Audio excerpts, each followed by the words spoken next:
After selling dozens of AI voice assistants, we've developed the perfect sales process for closing $12,500 deals. In this video, you'll get a step-by-step breakdown of a live kickoff call so you can start closing deals today. If you're new to the channel, my name's Lenny Cowens, and alongside my partner Terrell, we've been building and selling voice AI solutions through our AI agency, 60B, for the past 18 months. This is the final video of a 3-part series where, for the very first time, I'll be revealing our entire sales process uncut. These are our 6 steps to conducting a successful kickoff call. Step 1 starts with confirming the project objectives. At this point, you already had the discovery call, you've had the proposal call, and now on the kickoff call, you want to confirm for the final time exactly what you're going to be building so expectations can be 100% aligned. Step 2 is gathering essential materials and platform access. So this is where you get everything you need to actually deliver the project. That includes any retail AI access to their workspace. That includes any CRM access, make access, and in access, all those different things that you might need to deliver this project. You want to review and make sure that they're going to, after the call, invite you and give you access to those platforms. Step 3 is present a detailed week-by-week project roadmap. So this is really important because this is where they're fully getting a transparent understanding of what you're going to be doing over, in this case of selling a $12,500 voice assistant, over that 8-week timeline. So there's 2 weeks of development, 2 weeks of testing, 2 weeks of additional testing, and then the final 2 weeks of testing. But it all kind of sounds the same as I just explained there. So this is where you break it down into detail. Why is it 2 weeks of development? What's the point of the initial 2 weeks of testing? What's the point of the second 2 weeks of testing? And finally, what's the point of the third? And exactly what are we going to be doing in each of those phases to make it so important? Step 4 is reviewing and confirming project deliverables. So after you've reviewed exactly what you're going to be doing throughout the product timeline, you want to review the deliverables that they're getting at the end of the project. This gives them the peace of mind of expectations and what they can expect when things close out. Step 5 is establishing immediate next steps. So now they're ready to go. They understand what access they need to give you. They understand exactly what's going to happen. They understand the deliverables. And now it's next steps. So it's on you to make sure they have full transparency on what is going to happen next. So you want to be clear with this and let them know exactly the next steps to continue and get started with this project. Step 6 is resolving any client questions. So at this point, you want to hand it back to the client and ask them if they have any questions regarding anything you went over or in the project in general. This is where 100% of everything should be in line. They should feel really comfortable moving forward. And this is just the last step before you guys get started on the project. These are our 6 steps for conducting a successful kickoff call. Now, let's dive straight into this live kickoff call. We'll get things kicked off here, but we do have the kickoff, roadmap we can kind of review here on this call. So and are kind of in the loop. Okay. And from there, we're pretty much off to the races. So let me go ahead and send this over to you. And also just share my screen. And we'll get straight into it here. Give me a moment. All right. Let me know once you have it pulled up. Yep. All right. So this is the 60-day plan. If you guys want access to the templates that we've reviewed in our discovery call, proposal call, and now in this kickoff call, make sure to join our community, Voice AI Accelerator. It's a free Skool community that you can get access to. Link in the description, but ultimately it's where we can show you exactly how to build, sell, and deliver these $12,500 voice assistants. Additionally, it's full of voice AI agency owners who are sharing their stories of how they're successfully delivering these, as well as everything a part of their sales process as well. Ultimately, it's a great community if you're looking to get into the space, learn a little bit about voice AI, and find clients like here. For the voice assistant we're going to be building for in the initial 15 days, that is the development period. So we're on the kickoff call right now, and we're introducing the 60-day roadmap. So just to review the voice assistant, the objective is to be able to greet callers, qualify them, and present them the specific offer based off of their needs. From there, we would process the payment based off of if they're interested, and then also update the CRM with that lead status. We'd also know our returning leads based off of the number they're calling from at the beginning of the call. So right there, we, again, review the voice assistant objectives. We want to confirm this is exactly what we're going to be delivering with the client, so there's 100% transparency on what's going to be happening here. It comes to information that we need or just access we need, the retail account, the make account, open AI, because we will be needing that for some of the post-call automations. HubSpot, of course, we've kind of already discussed that. The 4-point POS access. And then lastly, any just knowledge-based information, as well as the current script that you have set up for a starting point from what you guys have done up to this point. Okay.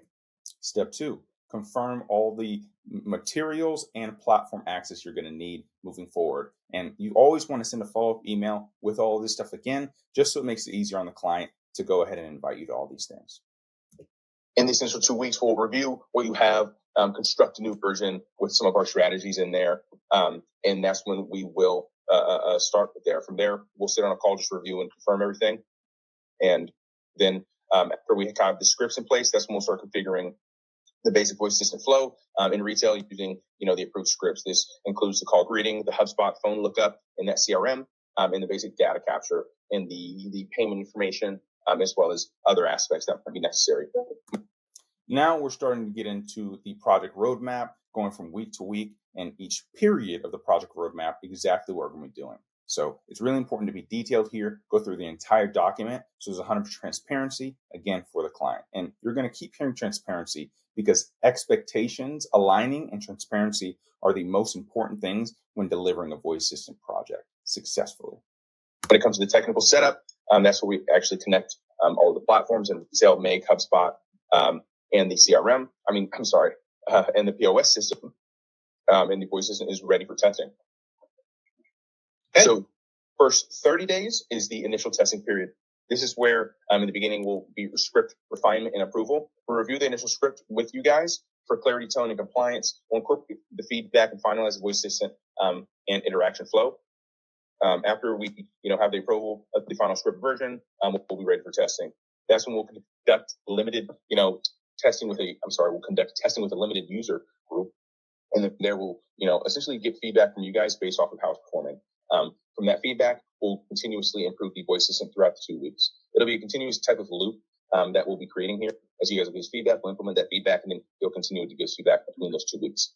So this is really all about just us getting a really great picture of how people are interacting with the voice assistant for the next testing periods to really be able to cover up any holes that we might be able to uncover based off our observations. Yep. Okay. That leads us to the 45 days, which is the offensive testing period. So this, in totality, to kind of summarize here, this is where we ourselves come in and based off of what we've observed, break it, find corner cases, and introduce alternate prompts to improve its performance. So it's here, test case development, create corner cases in different scenarios, prompt refinement, develop a new best performing prompt. That's based off of, just our internal testing here. A round of internal testing after we found that best prompt, we test it again, and that's kind of that same loop that I previously discussed.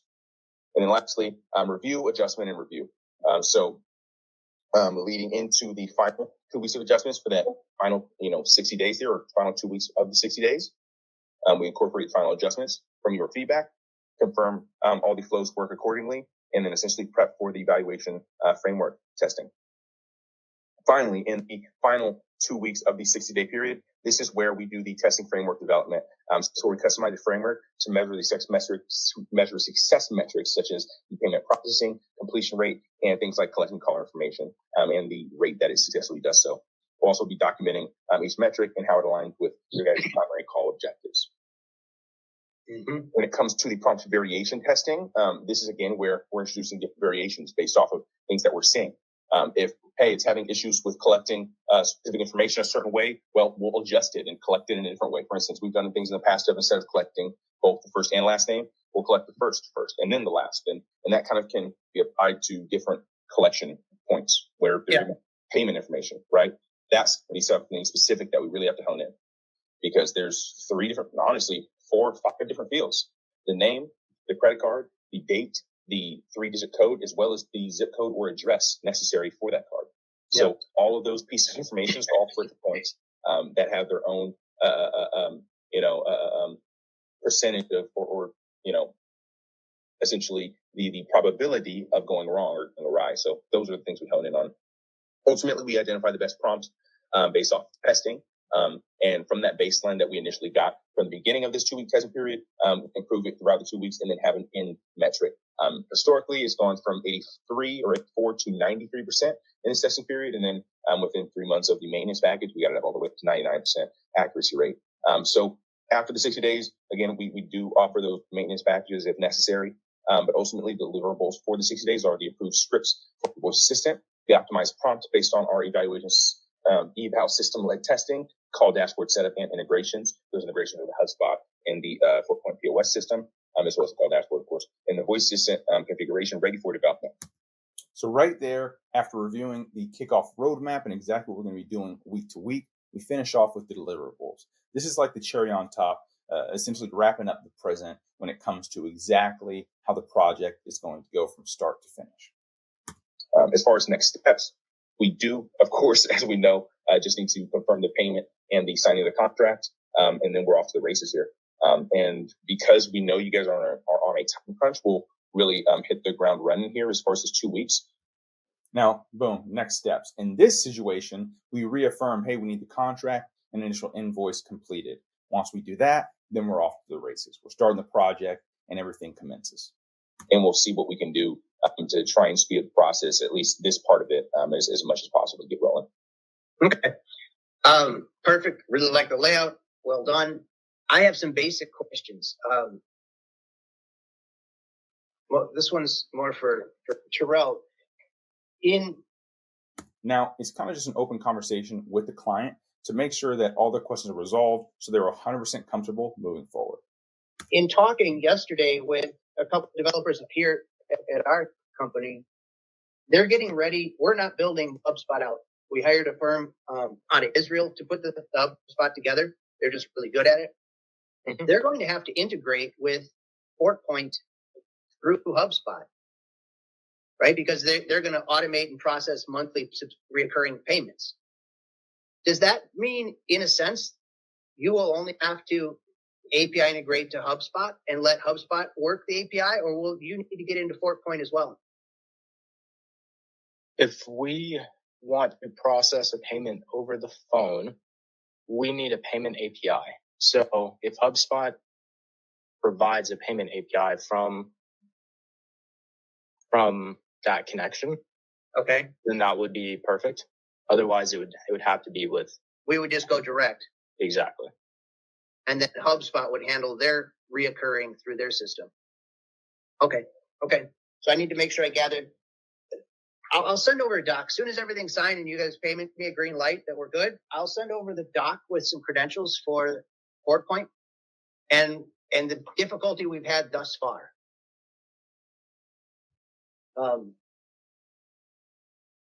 I had some developers look in and try to get in, and they've had issues, and I don't know if it's on them or if it's on ForkPoint or a combination. We're going to have to be proactive, as you know. The whole world doesn't love us, guys. I don't know if you bumped into this. So it could be the weirdest little thing, right? Yeah. And I want to be cognizant of that. Yeah. I mean, do you yourself have access to all these systems? So HubSpot, we just bought the licenses yesterday, and they're going to start building yesterday. So that all has to be built. I don't have access to that as of yet. It hasn't been built. Yes, I have ForkPoint. I can get into their portal. I use login. I'll send you that information and let you go in and kick the tires and figure it out. Okay. Yep. Perfect. Anything else? They've had that for a while now. That has been around for a couple of years. I don't know how fast it's going to be. That's something you'll have to test. But I saw some failures that we had somebody go in and take a look, and he got some failures back, some 401 errors that I didn't like. Okay. Yeah, we can take a look at that. We can definitely do that. So in a follow-up email, what we'll do is we'll send over the kickoff roadmap. You already have a link to it, but we'll send a follow-up email for everyone to have. And from there, we'll also include, of course, that section of things that we need access to. So those will also have some links in there to create accounts if you guys haven't already. You guys have already created your retail account or no? Yeah. Oh, yeah. Okay. Perfect. Yeah. Okay. So that'll be good to go. We'll have some links in there for those other platforms. I have everything already put together. I'll just add the HubSpot as soon as I know it, and then I'll have that doc ready to send over to you the minute that you guys give me a green light. Fantastic. Okay. Other than that, Terrell, is there anything else you got? No, I think we're all set. Okay, perfect. Well, that's it for today. And if you found this video valuable, please hit that like button. It really helps us reach a wider audience. If you want to see more content on voice AI, make sure to smash that subscribe button along with that notification bell to never miss another one of our videos. We'll catch you next time. Peace.